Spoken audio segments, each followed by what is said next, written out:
con nuestros estudios basados en el Evangelio según Lucas, y en esta ocasión vamos a estar dando lectura al capítulo 19. Vamos a ver los versículos del 41 hasta el 48.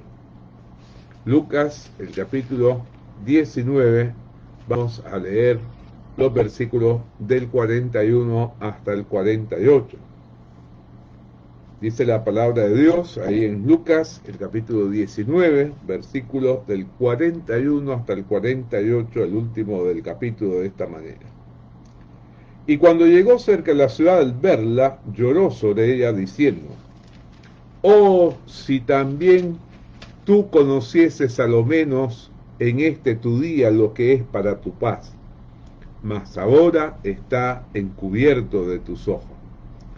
Porque vendrán días sobre ti cuando tus enemigos te rodearán con vallado y te sitiarán y por todas partes te estrecharán. Y te derribarán a tierra y a tus hijos dentro de ti, y no dejarán en ti piedra sobre piedra, por cuanto no conociste el tiempo de tu visitación. Y entrando en el templo comenzó a echar fuera a todos los que vendían y compraban en él, diciéndole: Escrito está, mi casa es casa de oración, mas vosotros la habéis hecho cueva de ladrones. Y enseñaba cada día en el templo, pero los principales sacerdotes, los escribas y los principales del pueblo procuraban matarle. Y no hallaban nada que pudieran hacerle, porque todo el pueblo estaba suspenso oyéndole. Vamos a orar rogando que Dios nos hable a través de este pasaje. Padre Santo y amado, gracias por estar con nosotros y gracias por contar con tu palabra para leerla, estudiarla y meditar en ella. Te rogamos ahora que nos hables una vez más a través de un pasaje de Lucas, en este caso específico, en relación con los versículos que hemos leído. Te lo rogamos humildemente en el nombre del Señor Jesucristo. Amén. Bien, queridos hermanos, en esta oportunidad vamos a estar viendo cómo Jesús lloró por Jerusalén, después purificó el templo y enseñó en él. Tres acciones del Señor cuando ya ingresó totalmente en Jerusalén. En primer lugar, vemos que Jesús lloró por Jerusalén cuando la vio, al estar cerca de ella.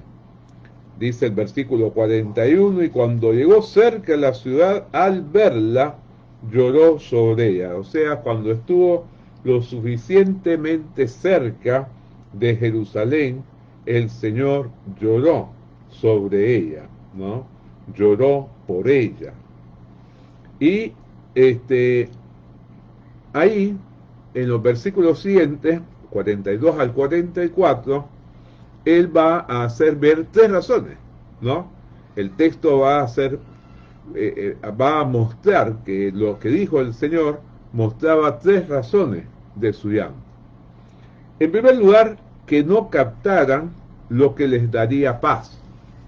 Dice el versículo 42, diciendo: Oh, si también tú conocieses a lo menos en este día lo que es para tu paz. La versión popular de Dios habla hoy dice: si en este día tú también entendieras lo que puede darte paz, pero ahora esto te está escondido y no puedes verlo, ¿no? En la Nueva Versión Internacional dice: ¿cómo quisiera que hoy supieras lo que te puede traer paz? Pero eso ahora está oculto a tus ojos. O sea, el Señor lamenta el hecho de que haya una miopía espiritual en los habitantes de Jerusalén que no les permita ver espiritualmente lo que le llevaría a tener paz, que no es otra cosa que reconocerlo a Él como el Señor de sus vidas, como el Mesías esperado, ¿no? Por otro lado, va a hacer ver también en la segunda parte del versículo 44 que otra razón de su llanto es por cuanto no conociste el tiempo de tu visitación. Como dice en la versión popular, Dios habla hoy, porque no reconociste el momento en que Dios vino a visitarte, ¿no? Como dice en la nueva versión internacional, porque no reconociste el tiempo en que Dios vino a salvarte, ¿no? Acá realmente es acertado lo que hace Dios habla hoy en la nueva versión internacional, de interpretar esto del tiempo de tu visitación como el momento en que Dios había venido a salvar a Jerusalén en la persona nada menos que de su Hijo, el Señor Jesucristo. Y en el caso de la nueva versión internacional va más allá, cuando dice vino a salvarte, porque a eso había venido el Hijo de Dios, a dar salvación.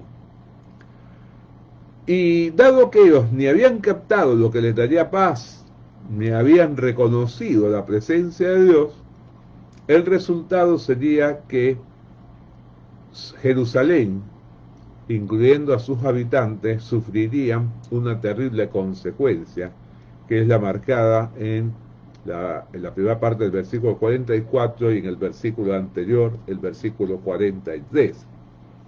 Dice en la versión popular de Dios habla hoy, pues van a venir para ti días malos en que tus enemigos harán un muro a tu alrededor y te rodearán y atacarán por todos lados y te destruirán por completo. Matarán a tus habitantes y no dejarán en ti una piedra sobre otra, ¿no? Realmente muchos piensan que habiéndose escrito ya este evangelio después del año 70, en que las tropas romanas hicieron un desastre en Jerusalén, después de que se dio una rebelión judía frente al imperio, y realmente bien dicen los historiadores que la imagen transmitida acá se acerca mucho a lo que pasó. Acá el evangelista Lucas va a poder dar una imagen bastante cercana a lo que ya había acontecido cuando él escribió, pero cuando el Señor Jesucristo dijo esto, faltaban muchos años para que esto sucediera, por lo cual realmente él está hablando de una manera profética, está anunciando lo que va a estar viniendo en tiempo posterior. Qué triste es pensar que Jerusalén se enfrentó con esta situación por no ser sensible a la voz de Dios, por no reconocer la presencia de Dios en su Hijo, por no arrepentirse de sus pecados. Aprendamos de la lección y aquellos que somos hijos de Dios, seamos sensibles para apenas pecamos, arrepentirnos, cambiar de vida, cambiar el estilo de vida, cambiar el rumbo de nuestra existencia, de manera que vivamos conforme a la voluntad de Dios y no con base en nuestro propio capricho. La segunda acción que dijimos que realizó el Señor Jesucristo fue purificar el templo, ¿no? Antes de enseñar en el templo, Jesús quiso purificarlo. Por eso dice acá en el versículo 45, y entrando en el templo comenzó a echar fuera a todos los que vendían y compraban en él, diciéndole: escrito está, mi casa es casa de oración, mas vosotros la habéis hecho cueva de ladrones. Fuerte, ¿no? Acá dice bien en la versión popular de Dios habla hoy, después de esto, ¿no? Después de haber tenido las palabras anteriores, Jesús entró en el templo. Y realmente esto está vinculado a su entrada triunfal como Mesías, porque de acuerdo con una interpretación de Malaquías 3, los primeros versículos, el Mesías iba a presentarse en el templo de manera inesperada. Entonces, realmente así como había entrado como el Rey de Paz, ahora entra en el templo como el Mesías. Y es con esta autoridad que hace ¿qué cosa? Expulsar a los que estaban ahí vendiendo, ¿no? dice en la versión popular, y comenzó a echar de ahí a los que estaban vendiendo, ¿no? La versión, la Biblia de las Américas dice, comenzó a echar fuera a los que vendían. Y en la versión, nueva versión internacional, dice, luego entró en el templo y comenzó a echar de ahí a los que estaban vendiendo. ¿Qué es lo que pasaba?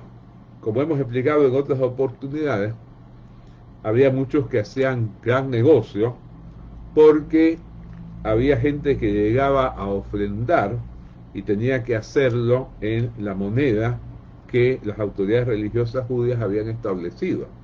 Y como venían de distintas partes del mundo, había judíos por todos lados, realmente tenían que cambiar ese dinero y aquellos que se lo cambiaban lo hacían mediante una comisión que en algunos casos era excesiva, era abusiva. Por otro lado, la gente llevaba sus animales para el sacrificio, pero se nos cuenta que las autoridades religiosas judías se la ingeniaban para siempre encontrarle defecto a aquel animal que no le vendieran ellos mismos. Entonces realmente la gente no quería perder tiempo y quedarse frustrada de no poder realizar su ofrenda y apostaba, como quien dice, a lo seguro, comprando los animales que realmente eran vendidos a un precio mucho más elevado a lo que debería establecer lo que llamamos ahora el valor de mercado, ¿no? Por eso es que el Señor dice, mi casa será casa de oración. Acá Él está recordando un pasaje que se encuentra en el libro del profeta Isaías, el capítulo 56, versículo 7. Pero ustedes, dice, han hecho de ella una cueva de ladrones. Esto tiene que ver con Jeremías, el capítulo 7, el versículo 11. O sea, realmente el Señor ha especificado bien las razones de por qué ha expulsado a esta gente, porque realmente han distorsionado el sentido de adoración que debía tener el templo. Y finalmente, después de haber llorado por Jerusalén y de haber purificado el templo, ubicamos al Señor enseñando en el mismo, enseñando en el templo. Y dicen los versículos finales 47 y 48, y enseñaba cada día en el templo, pero los principales sacerdotes, los escribas y los principales del pueblo procuraban matarle, y no hallaban nada que pudieran hacerle, porque todo el pueblo estaba suspenso oyendo. Observemos acá, en primer lugar, la frecuencia con que el Señor enseñaba. Dice que enseñaba cada día en el templo. Lo dice con palabras más claras la versión popular Dios habla hoy. Todos los días Jesús enseñaba en el templo. La Biblia de las Américas dice, y enseñaba diariamente en el templo. ¿Y qué tenía eso de malo? Bueno, el que estuviera enseñando quizás no era tan, no era una agresión contra los líderes religiosos judíos, los principales sacerdotes y los escribas, que se mencionan inmediatamente después, o los principales del pueblo, o los jefes del pueblo, como dice la versión popular Dios habla hoy, o los más prominentes del pueblo, como dice la Biblia de las Américas, o los dirigentes del pueblo, como dice la nueva versión internacional. La palabra en griego se refiere a alguien que está en primer lugar, y por eso todas estas versiones aciertan con la idea principales, jefes, prominentes o líderes, ¿no? ¿Qué es lo que pasaba con estos líderes y con los principales sacerdotes y con los escribas, los maestros de la ley, los expertos en la ley de Moisés? Bueno, habían visto que Jesús iba en contra de lo que llamamos el statu quo. Hasta ese momento nadie se animaba a meterse con sus negocios, nadie desconocía su autoridad, y ahora sí lo hacía Jesús. Y entonces esto llevó a que buscaran una oportunidad para quitarle la vida. Procuraban matarle, dice otra versión Reina Valera, andaban buscando cómo matarlo, dice la versión popular Dios habla hoy, y lo que indica es buscar una ocasión, una oportunidad para quitarle la vida. Pero dice, Dios habla hoy, no encontraban la manera de hacerlo, porque toda la gente estaba pendiente de lo que él decía, ¿no? Qué impresionante, ¿no? Como dice acá en la Biblia de las Américas, no encontraban la manera de hacerlo porque todo el pueblo estaba pendiente de él escuchándole, ¿no? O como dice en la nueva versión internacional, no encontraban la manera de hacerlo porque todo el pueblo lo escuchaba con gran interés. Qué interesante, ¿no? Los religiosos, los líderes religiosos judíos y los principales dirigentes laicos, digamos, querían quitarle la vida, pero la gente estimaba las palabras de Jesús, apreciaba sus enseñanzas, se daba cuenta de que decía cosas importantes, por eso estaba pendiente de esas enseñanzas, estaba suspenso escuchándole, ¿no? Estaba concentrada en lo que el Señor les decía. Que Dios nos bendiga para que nosotros seamos de los que estamos atentos a lo que el Señor nos dice y no los que queremos matarlo. Quizás en este tiempo podemos decir que matar al Señor es también ignorar sus enseñanzas, es hacerla de lado, es volvernos cómplices de aquellos que le quitaron la vida al volver a crucificarlo, como dice el autor de Hebreos, que realmente es lo que hacemos cuando estamos en pecado. Por eso, queridos hermanos, aprendamos de las lecciones de estas tres acciones del Señor. Aprendamos de la sensibilidad del Señor, agradezcamos por su sensibilidad al llorar por Jerusalén, como solamente lloró por nosotros antes de que nos arrepintiéramos. Aprendamos de la importancia de vivir en santidad cuando vemos a Él como quien purifica, como quien no está de acuerdo con que se distorsione el sentido de la adoración, y aprendamos de las enseñanzas de Él con atención, como hizo la gente común y corriente, no como aquellos que se veían acusados por el Señor y que por eso querían quitarle la vida. Vamos a orar pidiendo que estas enseñanzas queden grabadas en nuestra mente y corazón y desde ahí guíen nuestra vida. Amado Dios, gracias por estar con nosotros y gracias por estas enseñanzas que nos transmiten estos versículos. Haz que podamos atesorarlas y podamos vivir de acuerdo con ellas. Te lo rogamos en el nombre del Señor Jesucristo. Amén.